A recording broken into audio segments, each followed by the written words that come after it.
আসসালামু আলাইকুম এভরিওয়ান, সবাই কেমন আছেন? এই যে আবারও একটি নতুন ব্লগ নিয়ে আপনাদের মাঝে হাজির হলাম। এখন আমি রান্না করব। কি রান্না করব আমার সাথে থাকবেন। এই যে আজ মাংস রান্না করব। আলু বড় বড় করে কেটে নিলাম।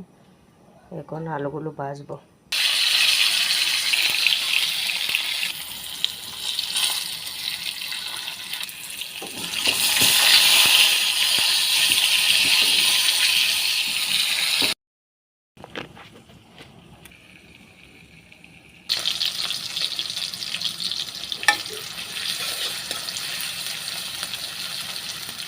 পেঁয়াজ ভাজার মধ্যে দিয়ে দিলাম গোটা জিরে আর দিয়ে দিলাম দারচিনি। এগুলো ভালো করে ভেজে নিতে হবে। অলরেডি পেঁয়াজটা ভালো করে ভাজা হয়ে গেছে। এখন দিয়ে দিব মাংস।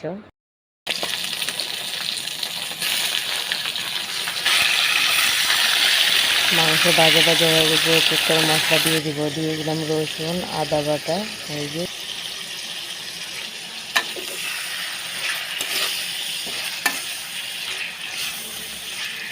এখন দিয়ে দিব মরিচের গুঁড়া, হলুদ, লবণ, ধনিয়ার গুঁড়ো, সব গুঁড়া মশলা এখন দিয়ে দিব। দিয়ে ভালো করে নাড়াচাড়া করে নেব।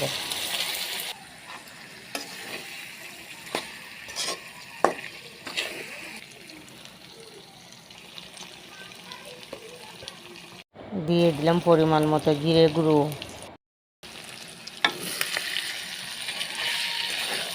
এখন মাংসের মধ্যে দিয়ে দিব ভাজা করা আলু।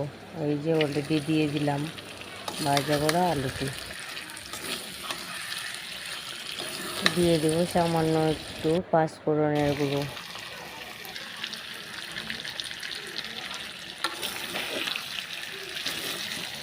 মাংসটা কষানো হয়ে গেছে। এখন দিয়ে দিব পানি। দিয়ে ভালো করে নাড়াচাড়া করে নেব।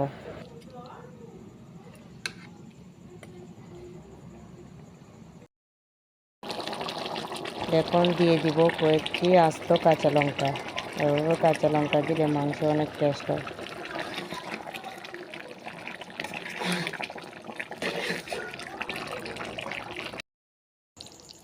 অলরেডি রান্না শেষ। কেমন হয়েছে সবাই কমেন্টসে জানাবেন। আজ এই পর্যন্ত। আল্লাহ হাফেজ।